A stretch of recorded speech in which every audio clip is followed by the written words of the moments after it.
सर्वप्रथम सर्वांना श्री स्वामी समर्थ.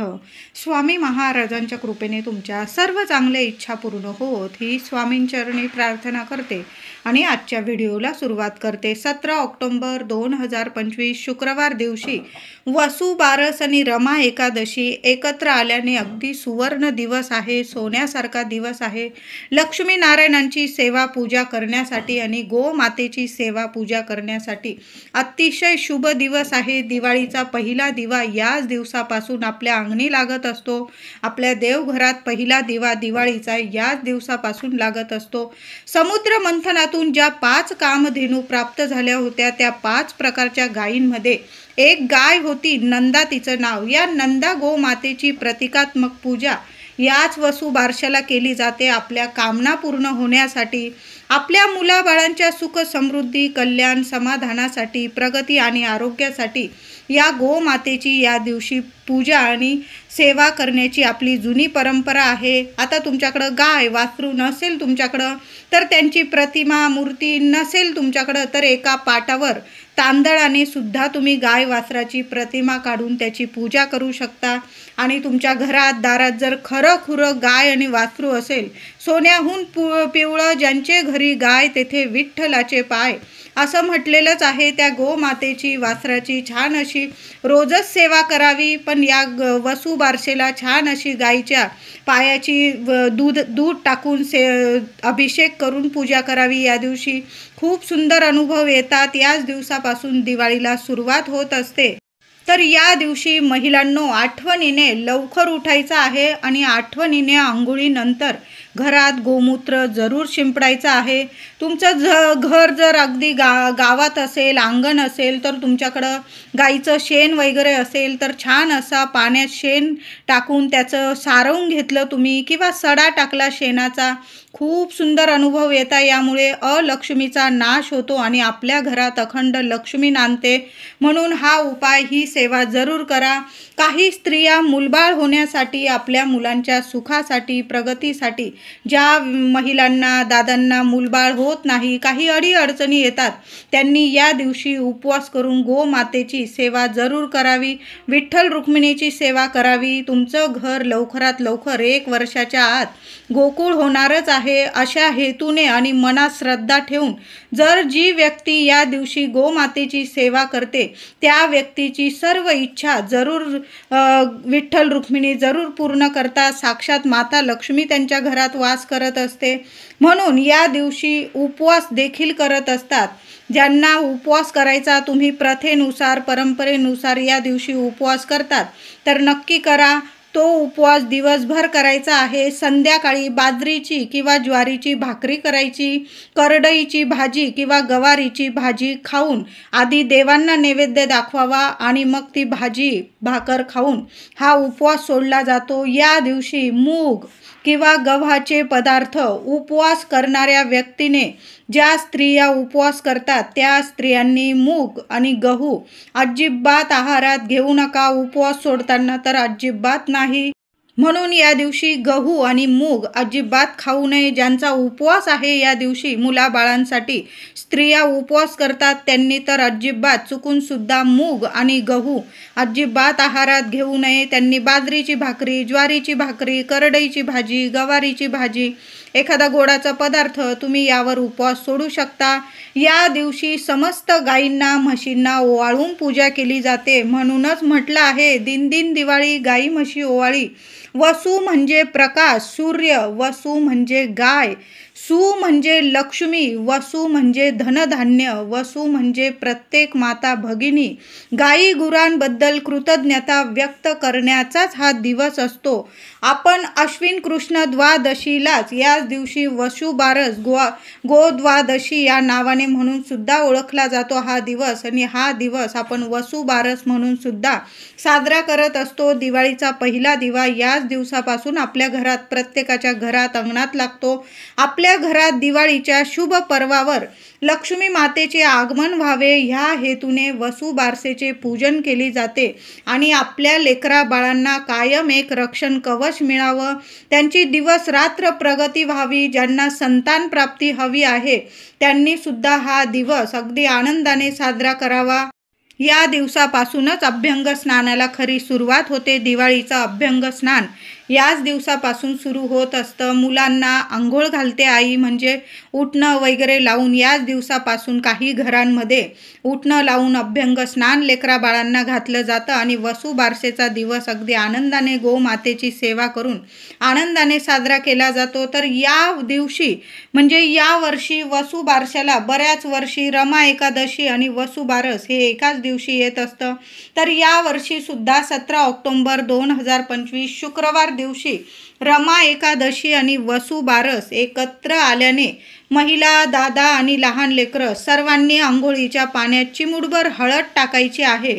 हळद टाकूनच आंघोळ करा. ज्यांना अपत्य प्राप्ती नाही आणि अपत्य प्राप्ती असणारे अशा सर्व व्यक्तींनी या दिवशी वसुबारसेला संध्याकाळी व्रत पूजा करायची आहे. जास्त करून आपण महिला हे व्रत आपल्या लेकरा बाळांच्या सुखासाठी करत असतो, पूजा देखील करत असतो.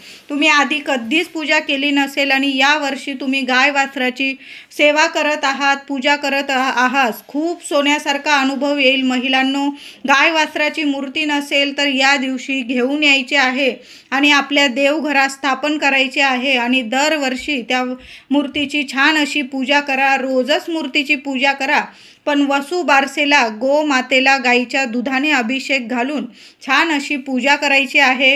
वसुबारशाचा उपवास दिवसभर करून रात्री सोडायचा असतो. ज्यांना अपत्य प्राप्तीसाठी हे व्रत करायचे आहे आणि जे झालेल्या अपत्यांच्या सुखासाठी हे व्रत करत आहे त्यांनी वसुबारस ते कार्तिक पौर्णिमा या 17-18 दिवस रोज एक उपाय करायचा आहे. तुळशीच्या मुळाशी रोज चमचाभर गाईचं दूध अर्पण करायचं आहे. महिलांनो, करून तर बघा, वाईट तर काही होणार नाही. चांगल्याच तुमच्या घरात शुभ गोष्टी घडायला लागणार आहे. ज्यांना अपत्य प्राप्ती नाही आणि ज्यांना अपत्य प्राप्ती आहे म्हणजे ज्यांना मुलं बाळं आहे त्यांच्या सुख कल्याणासाठी, त्यांच्या प्रगतीसाठी प्रत्येक दिवशी म्हणजे वसुबारस ते कार्तिक पौर्णिमेपर्यंत या 17-18 दिवस रोज तुळशीची पूजा करायची आणि तुळशीच्या मुळाशी एक चमचाभर गाईचं दूध अर्पण करायचं. रोज तुळशीला स्वच्छ पाणी अर्पण करायचं. हळदी, कुंकू, फुलं वाहून पूजा करावी. ओम ह्रीं क्लीं ए वृंदावने स्वाहा, ओम ह्रीं क्लीं ऐं वृंदावने स्वाहा हा तुळशीचा मंत्र तुम्हाला किमान 11 वेळा म्हणायचा आहे. याच दिवसापासून दाराशी रांगोळी काढायला आपण सुरुवात करत असतो. आपण तर नेहमीच रांगोळी काढतो. सणावाराला किंवा मंगळवार, शुक्रवार आपण वर्षातले बरेच दिवस आपल्या दाराशी रांगोळी काढत असतो. पण आपण दिवाळीची रांगोळी याच दिवसापासून आपण दाराशी काढत असतो. आश्विन वद्य द्वादशी ही गोवत्स्व द्वादशी किंवा वसुबारस म्हणून प्रसिद्ध आहे. या दिवशी गायीची आणि तिच्या पाडसासह म्हणजे गाई वासराची पूजा केली जाते. हळद, कुंकू, फुलं, अक्षता वाहून निरांजन ओवाळून गाईच्या तुपाचा दिवा लावून आपण गाई वासराच्या मूर्तीला ओवाळायचं आहे. खरी गाय वासरू असेल त्या गाई वासराचं सुद्धा औक्षण गाईच्या तुपाच्या दिव्यानेच करायचं आहे. महिलांनो, तेलाचा दिव्याने औक्षण करू नका गाय वासराचं. तुम्ही घरात पाटावर पूजा मांडायची आहे. छान असं पाट मांडायचा आहे. अवतीभोवती रांगोळी काढून घ्या. पाटाच्या लाल किंवा पांढरा किंवा पिवळा रंगाचा कपडा असेल. रमा एकादशी सुद्धा आहे. लाल अंथरा किंवा पिवळा कपडा अंथरा. छान अशी गाय वासराची मूर्ती ठेवायची आहे. तुम्ही 2 विड्याच्या पानांवर गणपती बाप्पांची सुद्धा स्थापना करू शकता. काही ठिकाणी फक्त गाय वासराची मूर्ती ठेवतात आणि तुमच्याकडं स्वामींचा फोटो असेल, तुम्ही स्वामींचा फोटो मागे ठेवा. तुम्ही 2 विड्याच्या पानावर गणपती मांडू शकता. काही महिला फक्त गाय वासराची पूजा करतात, फळांचा नैवेद्य दाखवतात. जो जेवण बनवलेलं असेल, भाकरी, भाजी, त्याचा नैवेद्य दाखवतात. त्याचबरोबर काही ठिकाणी पुरणपोळीसुद्धा नैवेद्यात ठेवली जाते. तुमची जशी परंपरा आहे ना वसुबारसेची पूजा करण्याची, तुम्ही त्याच पद्धतीने करायचं आहे. फक्त ज्या महिला उपवास करतात त्यांनी उपवास सोडताना किंवा दिवसभरात गहू आणि मूग हा आहारात अजिबात घेऊ नये. नाहीतर मग पूजा सेवा तुमची व्यर्थ आहे. या दिवशी नैवेद्यात उडदाच्या वड्यांना सुद्धा खूप महत्त्व आहे। उडदाचे वडे नैवेद्यात ठेवले जातात। घरातील सवाष्ण महिला गाईच्या पावलावर पाणी घालतात। दूध पिणाऱ्या वासरासह तिची पंचोपचार पूजा करतात। पायावर अर्घ देऊन ओवाळून पूजा केली जाते। त्याचबरोबर तुमच्याकडं घरात मूर्ती असेल त्या मूर्तीची सुद्धा म्हणजे तुमच्याकडं पितळाची मूर्ती असेल तर छान असा अभिषेक घालायचा आहे। तुमच्याकडं मातीची वगैरे किंवा दगडी वगैरे मूर्ती असेल तर मग तुम्ही त्याला फक्त लांबूनच थोडंसं पाणी दूध अर्पण करा फुलाने आणि मग तुम्ही पूजा करायची आहे। या दिवशी रमा एकादशीला तुळशीची पूजा अवश्य करा। मी तुम्हाला सांगितलंच महिलांनो, तुम्हाला संतान प्राप्तीसाठी किंवा ज्यांना संतान आहे त्यांच्या सुख समृद्धीसाठी प्रगतीसाठी वसू बारस ते कार्तिक पौर्णिमा रोज तुळशी मातेची पूजा करायची। हळद कुंकू फुलं वाहून आणि चमचाभर गाईचं दूध अर्पण करायचं आहे। छान अशी रोज पूजा करा। देवी तुळशीचा रोज मंत्र म्हणायचा आहे आणि किमान 11 वेळा किंवा 21 वेळा ओम नमो भगवते वासुदेवाय नमः, ओम नमो भगवते वासुदेवाय नमः या मंत्राचा जप सुद्धा तुळशी समोर उभं राहून तुम्हाला रोज बोलायचं आहे। तुमचं जर मोठं तुळशी वृंदावन असेल बंगला वगैरे असेल तर रोज तुम्ही 21 वेळा 11 वेळा तुळशीला प्रदक्षिणा घालत जरी ओम नमो भगवते वासुदेवाय नमः, ओम नमो भगवते वासुदेवाय नमः या मंत्राचा जप केला तर सोन्याहून पिवळं खूप सुंदर अनुभव येतील। साक्षात लक्ष्मी नारायण कोणत्या ना कोणत्या रूपाने तुम्हाला दर्शन देऊन जाईल। घरात शुभ कार्य घडत नसेल, मुलं मोठी झालेली आहे, लग्न कार्यात अडचणी येतात, त्या आईने सुद्धा हा उपाय ही सेवा तुळशी मातेची रोज करा। तुळशीचं लग्न होण्याच्या आत तुमच्या लेकीचं किंवा लेकाचं लग्न योग्य ठिकाणी ठरून येणार आहे आणि तुळशीचं लग्न झाल्यावर लगेच तुमच्या घरात मंगल कार्य होणार आहे। असा हा सुंदर उपाय आहे, सेवा आहे, जरूर ही सेवा करा। त्याचबरोबर ज्या मुलांना किंवा मुलींना लग्नाची मनात खूप आशा आहे पण काही ना काही कुंडलीत काही ना काही दोष निघतो किंवा ग्रह दोष आडवे येतात, काही ना काही करून लग्न जमण्यात खूप अडचणी येतात। लग्न कार्यातील अडथळे संपूर्णपणे दूर होऊन चांगल्या ठिकाणी लग्न जमून निर्विघ्नपणे लग्न होण्यासाठी वसू बारसेला काय करायचंय, मुठभर चणा डाळ थोडीशी 15-20 मिनिटं भिजवून घ्यायची आहे। अर्धा 1 तास भिजवली तरीही चालेल। चणा डाळ भिजवून घ्यायची आहे आणि मुठभर चणा डाळ तुम्हाला त्याच्यावर एक गुळाचा खडा ठेवून घ्यायचा आहे। एखाद्या ताटलीत न्या, पत्रावळीत न्या आणि गाईला तुम्हाला त्या दोन्ही वस्तू म्हणजे चण्याची डाळ आणि गुळाचा खडा हे दोन्ही वस्तू स्वतःच्या हाताने खाऊ घालायचं आहे। गाय मारकी असेल तर तिथं कोणी व्यक्ती असेल गाईला सांभाळणारा त्याच्याकडे द्या, त्याला खाऊ घालायला सांगा। लवकरात लवकर तुमचं योग्य ठिकाणीच लग्न जमून येणार आहे म्हणून गाईला नक्की थोडीशी चणा डाळ आणि गूळ खाऊ घालायचा आहे। आता सगळ्यांनाच रात्रंदिवस प्रगती हवी आहे, त्यांनी सुद्धा आपण या दिवशी चपाती नसल बनवत, बऱ्याच ठिकाणी गहू आणि मूग खाल्ले जात नाही तर त्यांनी काय करायचं, या दिवशी तुम्ही ज्वारीची बाजरीची भाकर केलेली असेल, जी भाकर बनवलेली असेल, आता भाकर नसेल तुम्ही चपाती खातात मग चपातीला तूप लावायचं आहे किंवा भाकरीला गाईचं तूप लावायचं, त्यावर एक गुळाचा खडा ठेवायचा आहे। पुरणपोळी केली असेल तर अतिशय उत्तम, गाईचं तूप लावा आणि स्वतःच्या हाताने गोमातेला हा घास हा नैवेद्य जरूर खाऊ घाला। चपाती खाऊ घाला, भाकर खाऊ घाला किंवा पुरणपोळी। आणि ज्यांच्या लग्न कार्यात अडचणी येत आहे त्या मुलाने किंवा मुलीने स्वतः उपाय जरूर करा। सेवा थोडीशी चणा डाळ भिजवून त्यावर गुळाचा खडा ठेवा आणि गोमातेला तुमची इच्छा बोलून तो नैवेद्य खाऊ घालायचा आहे। नमस्कार करून घरी या। त्याचबरोबर वसू बारसेला तुम्ही गोशाळेत गेला किंवा काही ठिकाणी गाईला घेऊन गडी बसलेला असतो म्हणजे सांभाळणारा व्यक्ती बसलेला असतो, त्याच्याकडं तुम्हाला हिरवा चारा मिळून जाईल। त्याच्याकडून 11 रुपयाचा किंवा 21 रुपयाचा जशी आपण ब्राह्मणाला वगैरे दक्षिणा देतो त्या स्वरूपात त्याला पैसे द्यायचे आहे तुम्हाला। लक्ष्मी तुमच्याकडे खेचून येईल अशी ही सुंदर सेवा आहे। 11 रुपये, तुम्ही 10 रुपयाचा चारा घेत असाल 1 रुपये वाढवून द्या। 20 रुपयाचा घेत असाल 1 रुपये वाढवून द्या, 11 रुपये किंवा 21 रुपये जास्त दान करायचं असेल अतिशय उत्तम, पण 1 रुपये जास्तीचा ठेवा. खूप शुभ परिणाम तुम्हाला तुमच्या आयुष्यात दिसून येणार आहे.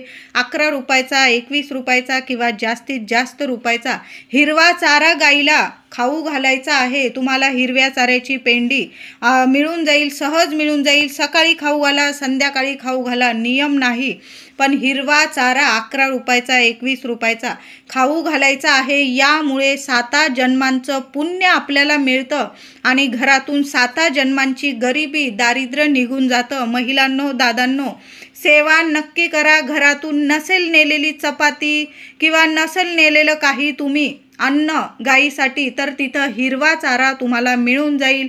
11 रुपयाचा, 21 रुपयाचा घ्या आणि गाईला खाऊ घाला, नमस्कार करा आणि मग घरी यायचं आहे तुम्हाला. या दिवशी गोमातेची सेवा करून, दर्शन करून गाईच्या पायाखालची चिमूटभर माती घरी घेऊन यायची आहे. थोडासा रुमाल, कागद बरोबर घेऊन जा. महिलांनो, दादांनो, गाईच्या पायाजवळची, पायाखालची थोडीशी माती बरोबर घेऊन यायचं आहे. आणि जेव्हा आपण अंगणात रांगोळीसाठी अंगण सारवतो गेरुने वगैरे, त्यात थोडीशी ती माती मिक्स करायची आहे आणि बाकीची माती तुम्ही थोडीशी माती एखाद्या पुडीत वाळून तुमच्या तिजोरीत ठेवू शकता. थोडीशी माती आपल्या तुळशीच्या वृंदावनात टाकायची आहे. अखंड लक्ष्मीचा कायम तुमच्या घरात वास राहील, सुख समृद्धी येईल, मुलाबाळांची प्रगती होईल. खूप सुंदर ही सेवा आहे. गाईची माती, पायाखालची माती जरूर घेऊन या.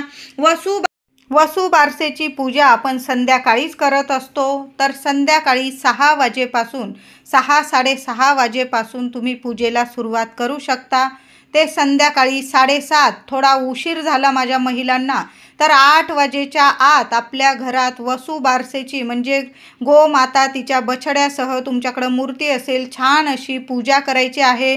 नैवेद्य दाखवा. ते लहान लेकरं असतील तुमच्या घरात, तो प्रसाद म्हणून वाटला तुम्ही, अतिशय उत्तम.